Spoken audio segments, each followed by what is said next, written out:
Hello, here's my response to the lesson 5 video reflection and analysis. So, the first prompt question asks, based on my understanding of Herbert's two-factor theory and job satisfaction, what type of incentives or employee programs are most likely to reduce job dissatisfaction? One of the so First of all, Herzberg's, I'm sorry for mispronouncing that. Herzberg's two-factor theory is composed of two factors, or two ideals: the hygiene factors and the motivator factors. The hygiene factors are meant to generate satisfaction and prevent dissatisfaction. This is also now relating back to the question. Um, Hygiene factors, and specifically within hygiene factors, improving salary, wages, and other benefits, good company policies and good administrations, as well as good quality of supervision, job security, etc., etc. There are many other things mentioned in the textbook that can help prevent dissatisfaction, as the question asks.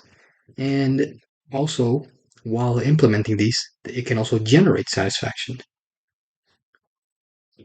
Now, for the second question, it asks what type of incentives or employee programs are most likely to increase job satisfaction. So instead of prevent dissatisfaction, it asks which one increases satisfaction.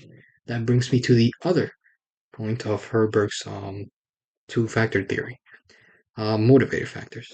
These factors are meant to increase motivation, increase satisfaction, and at the same time increase commitment to the company and to the job. It can also create job satisfaction. One of the Some of the factors that can be implemented would be a sense of personal achievement, recognition of status, recognition in general, challenging and stimulating work, but still achievable work. These type of factors can help improve not only not only job performance but job satisfaction as well. The next prompt question asks to compare McClelland's acquired needs theory and its emphasis on needs being shaped by experience and cultural backgrounds over time to Maslow's hierarchy of needs and Eric theory. McClelland's the, acquired needs theory suggests that there are three needs of every person has: a need for achievement, a need for affiliation, and a need for. And these needs are shaped by a person's achievements and experiences throughout their life, as well as there's no one need, or every person has a different, so to say, critical need. So their most important need can be changed, can be different. One person might be the need for achievement, as well for another person might be the need for power. Maca. Now, moving on to Maslow's hierarchy of needs. Maslow explains his theory in a much more sophisticated way and much more specified way by basically combining every need a person might have into a hierarchy or a pyramid scheme, which mu- which must be it is basically composed of a step-by-step process, in which the bottom of the pyramid is must be the first step, and the top of the pyramid being the last one. And every need needs to be satisfied in order.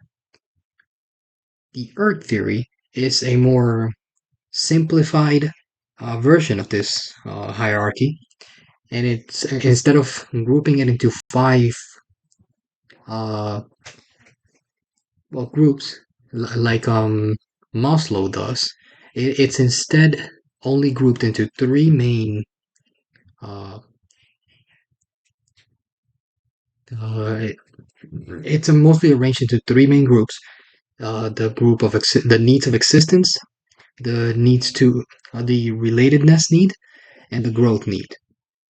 These three needs can share a lot of similarities to Maslow's hierarchy But the main difference is that it must not be complete. It's not designed to be completed in a step-by-step basis or a specific step-by-step basis, and it instead suggests that any need can be uh, fulfilled in any desired order. Now, to answer the second part the second question on the second prompt, it asks of these three theories, which do I think provides the most useful and realistic explanation for human development and motivation? In my opinion, I believe that the acquired needs theory by psychological theorist David Mc, McClellan, sorry about that, is the most realistic one since it changes based on the person and no one need needs to be completed first. Unlike, even though I agree that um, Maslow's hierarchy of needs is extremely specific and probably mentions everything a person will ever need. It is not, in my eyes, it is not realistic that the needs of a person need to be completed in a specific step-by-step basis, since every person's experience is unique and changes can happen.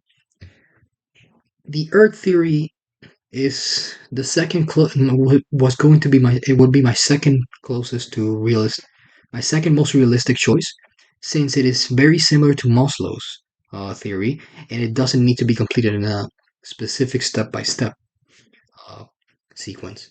So it shapes based on a person's experience. But I believe that the acquired needs theory relates more to the person's and to the person's experience, which is essentially what changes or what builds up a person's character. Now, regarding the third prompt, the first question that the first question I ask is: assume you're a manager of an auto dealerships and all your salespeople are achieving the goals they have set for themselves in terms of weekly car sales.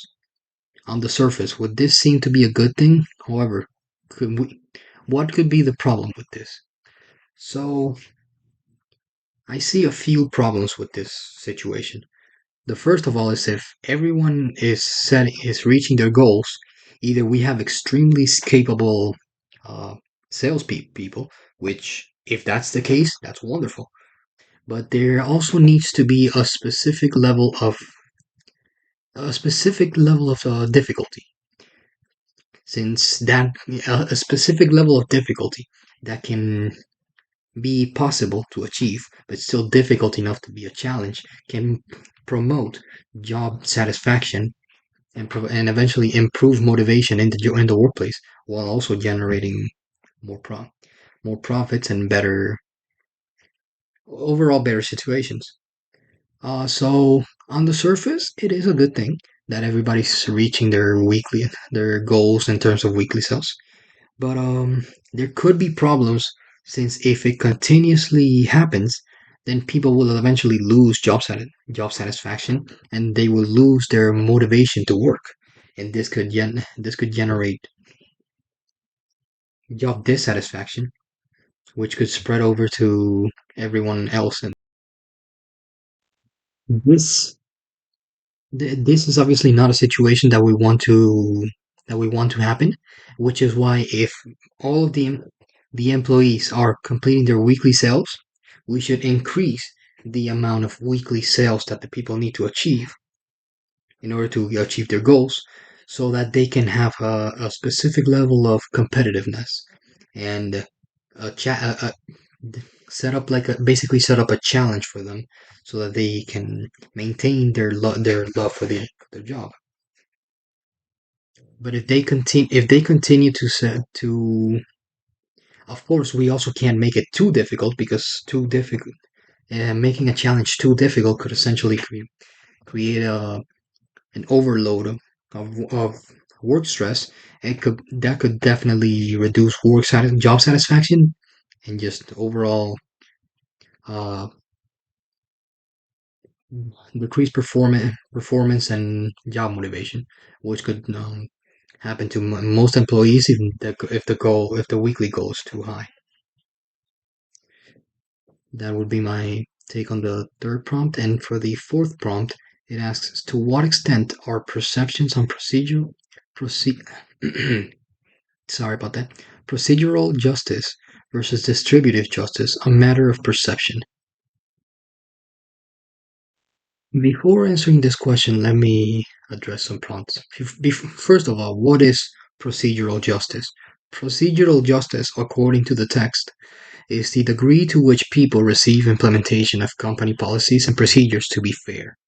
This specific type of justice uh, is very dependent on perspective, since, for example, to one person, uh, the implementation of policies of company policies and procedures might not seem fair for some reasons, but the company might implement these reasons for another company, which the employee might have failed to analyze or simply was too ignorant to take it into account in the first place, or just refuses to address it in general.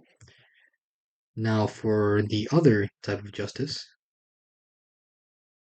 distributive justice, according to the text once again, is the degree to which people perceive outcomes to be fairly allocated. So, in other place, and in other words, for example, doing two people doing the same job should be getting the same pay from a simple from in such a simple. Let's leave it as a simple situation. Two people doing the same job should receive the same pay. However, when we bring in some extra factors, such as the time one employee has been working for compared to the other, or the amount of work that one employee is doing compared to the other, then they might not be paid the same amount. Um, this is why distributive justice is also a little bit heavily reliant on perspective, since to one employee it might seem fair to be paid, that he's getting paid more than the other, since he let's say he's been working with the company for 3 years and he has gotten two raises, and to the other employee, he's a new employee doing the same job as the employee that has been with the company for a longer time, and he is not receiving the same amount of pay because he just started with the company. That to the new employee might not really seem fair. So, uh, back to the question. To what extent are perceptions of procedural justice versus distributive justice a matter of perception? It both of these types of justices rely heavily on perception. However, it gets to a point where it is no longer relying on perspective, but these do mostly rely on perspective to be considered fair. So, for the last question, it asks, how could managers reduce inaccurate perceptions of workplace inequities? Referencing back to the question previous to this, for example, let's use distributive justice for this. In order to prevent two employees who are making the same job but earning different wages to find uh, to find the